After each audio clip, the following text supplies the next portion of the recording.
9:33 in the morning. Aniruddha Guha is in studio. We're talking the Oscars live as they are happening. There's a lovely black and white montage, Aniruddha, of the luminaries that passed away last year. Ruth Prava Jhabwala, a part of the Merchant Ivory stable. She's no more. The wonderful Philip Seymour Hoffman and Peter O'Toole, Lawrence of Arabia. He passed away. Just a bit of what has just happened, what has just transpired live in Los Angeles, California at the Oscars. Ellen made this really funny comment about June Squibb and her age at the Oscars today. And exactly 7 years ago, when she was hosting the Academy Awards, I remember Peter O'Toole was in the audience and she'd done the same thing. And Peter O'Toole is a legend, right? What do you say about him? It's just really unfortunate, but at the same time, he lived a full and great life, and we should just be thankful for the great movies he made for us. Philip Seymour Hoffman is the one that we should be feeling really, really terrible about. Because he had so many years of work left in him. Yeah. Can you imagine the number of great films and great performances that he had ahead of us that we'll never ever, get to experience anymore? I think Hoffman's death kind of shook a lot of people this year. It was almost comparable to how people felt after Heath Ledger's demise a few years ago. So yeah, man. But it's great. This is where the Oscars are so good. They do these wonderful tributes, and they make you feel good about these people and the work they did. Ruth Prava Jhabwala, of course, also wrote A Room with a View. You ought to get it on DVD or Blu-ray and just watch it. It's just spectacular. Let's come to the sound categories. Best sound editing up for grabs, the Oscar.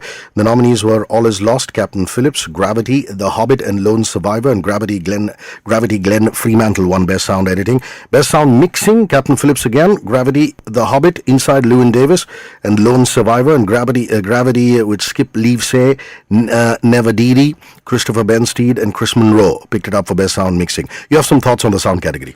These are awards. These categories are all just, they've just been kept aside for Gravity. When it comes to cinematography, when it comes to editing, and when it comes to sound, it's Gravity. It's the technically best film of last year.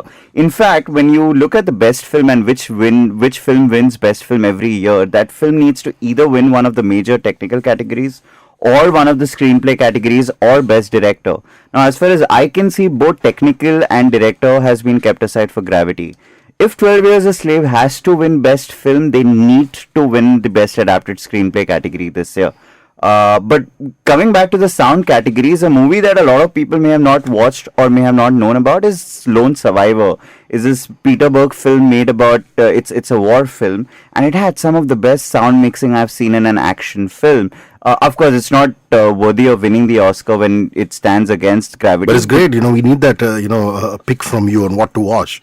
Super. No, Lone Survivor is a great action film. But, sometimes just a nomination is enough, right? I mean, it makes, it's enough to get that recognition out there. Okay, more music from the Best Original Song category. It is U2. Aniruddha Guha is assistant editor at Time Out Mumbai, also selects films for the Mumbai, discussing the Oscars live as they happen. They just gave out a category, Best Original Score, in which John Williams, the legend, was also nominated for The Book Thief. Of course, Stephen Price, Gravity, William Butler, Owen Pallett for Her, Alexander Desplat for Philomena, and Thomas Newman for Saving Mr. Banks. What a legend, John Williams. If you look at his body of work, Star Wars and everything that he's done, but Gravity, Stephen Price picking that up. Talk about that and talk about Desplat too. It was a great, if you just look at that list, they are all legends, right? And Philomena had a great soundtrack when you think of it. But we keep coming back to Gravity. Sound played a really integral part of the film, and the score of the movie was outstanding. So I really think it would have always been Gravity. But I think just as a cumulative list of talent, sheer talent, I think the category is awesome this year. The best writing original screenplay and best writing adapted screenplay, those are two categories you've always been keeping an eye on. I love those two categories. Yeah, the writing category, the original screenplay is American Hustle, Blue Jasmine, Dallas Buyers Club, Her, and Nebraska. Best writing adapted screenplay is Before Midnight, Captain Phillips, Philomena, 12 Years a Slave, and The Wolf of Wall Street. Now, we've talked at length about Gravity, a bit about 12 Years a Slave. Let's dwell on that. Sure, it's just the mix there is fantastic. Even films that have not been nominated for best film like Blue Jasmine or even a Before Midnight, which has only got this one nomination, deserve to be in there because Before Midnight was a fantastic screenplay. 12 Years a Slave, 12 Years a Slave has to win the Best Writing Adapted Screenplay award if it has to win Best Film later on in the day. If for whatever reason 12 Years a Slave does not win Adapted Screenplay, I have a feeling chances are that Gravity is going to take home the top prize as well. I am going to take your word for that one. Okay, just as we speak, on the television screen in front of me, Demi Lovato has picked it up for Let It Go, which is the best original song. So U2's Long Walk for Freedom, which is their Ordinary Love, has been pipped at the post, so to say, and we already played that song. So I'm the guy who turned around and predicted that's going to happen. So I hope all our predictions come true today. yeah, best writing. We haven't gotten to that as yet. I gave you the nominees. Who are you picking? No, again, when we talk about the original screenplay, I think there are two really good two contenders there. Her has been picking a lot of awards. Spike Jonze has been, winning awards left, right, and center. But American Hustle, I mean, purely for the story that it told. It is set in the 70s, and Eric Warren Singer wrote the screenplay, and he wrote it in a very different manner. And then David O. Russell, when he came over as director, he took the script, rewrote the whole thing, brought in so much humor. And when you're watching the movie, I mean, all those characters, all those great characters, all those great lines, they've all been sort of put together so well by a tight script, right? I mean, I think among all the films, it's the script of American Hustle that works most. So even though I know it's her that will probably take the top prize, will take the writing prize, I really do hope that American Hustle is not left out. Okay, Aniruddha Guha, what are those films that the Academy have completely negated and they don't find themselves on any of those nominations list? I want you to run us through that, please. Before we get into the films, I think one nomination that completely baffled a lot of people was Emma Thompson not getting a Best Actress nod for Saving Mr. Banks.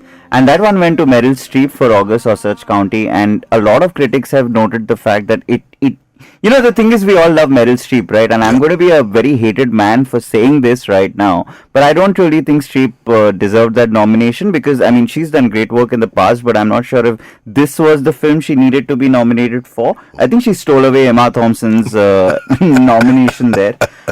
But when we talk about films that were absolutely overlooked, there are two really good indies that were made last year. There are three actually. One is a film called Frances Ha, which had this actress called Greta Gerwig do an absolutely fantastic job in the film. In fact, she was nominated at the Golden Globes as well. That went completely overlooked. Then there was last year's Sundance winner, which is the Fruitvale Station. It was meant to be the Beasts of the Southern Wild of this year, made by a first-time filmmaker, broke out onto the scene in a very big way. And a lot of people expected both Ryan Coogler and the main lead of the film, who is incidentally called Michael B. Jordan, to be nominated at the Oscars this year. Both of them were completely overlooked. And the other film which I felt which got a raw deal apart from Inside Llewyn Davis, which we discussed earlier, is Rush. What a movie Rush was, and racing fans, this must be warming the cockles of their heart. Yeah, and it's not just about racing, right? It was a great story. Again, like I said, Daniel Bruhl got a raw deal. And just technically, when you talk about cinematography, when you talk about production design, look, we've seen several films set in the 70s, right? But this film is set in a very specific time in the 70s and is, focusing on a very specific part of the 70s, which are the races. And they recreated all of that beautifully, and they were shot with such elan. I really wish Rush had got a few more was nominated at all actually to begin with. One of your favorite categories has just gone out. Live in studio, the television screen is actually behind Aniruddha. Thankfully, otherwise he would be distracted while he was speaking. It's my job to keep an eye on it. Best writing adapted screenplay has gone to 12 Years a Slave, John Ridley, just now. So which keeps the best film race still open, huh? Race still open. So 12 Years a Slave picking up that all-important Oscar. Remember, Before Midnight, Captain Phillips, Philomena, and The Wolf of Wall Street. I'd just like to come in here. I really wish Philomena had won this. I know it had no chance of winning. It was the absolute dark horse. But now that 12 Years a Slave has gotten, I think it makes the entire Oscar race really interesting, the best film race, because Gravity has clearly swept the entire technical awards section. But with Nyogo, Lupita, and now John Ridley winning these two awards, I think 12 Years a Slave is sort of back into the race. Last leg of conversation with Aniruddha Guha, is assistant editor and film critic at Time Out Mumbai, also selects films for the Mumbai Film Festival. He's been live in studio with me all hour, talking the Oscars as they unfold. Best writing original screenplay picked up by her, Spike Jonze. American Hustle was nominated, Blue Jasmine, Dallas Buyers Club, and Nebraska. Doesn't come as a surprise to you? None at all. I think hipsters all across America and India are currently celebrating the victory of Her. I think Her was the favorite. Like I said, I mean, personally, American Hustle is a film I thought had a great script. But I think Her is a bigger challenge. To write a script about a man falling in love with an operating software must have been a challenge, and he pulls it off so beautifully. There's this scene where they're having sex with each other, and the screen just goes blank, and that's great writing. You just hear their voice. Scarlett Johansson, man. Scarlett Johansson. Lots of things you can do with imagination. Yeah, I mean, yes. Scarlett Johansson is the one you should be doing something like that with. Totally. Best Director, what a gallery of greats. David O. Russell nominated for American Hustle, Alfonso Cuarón for Gravity, Alexander Payne for Nebraska, Steve McQueen for 12 Years a Slave, and Martin Scorsese, the guru, for The Wolf of Wall Street. And Alfonso Cuarón picked it up for Gravity. That's really your pick.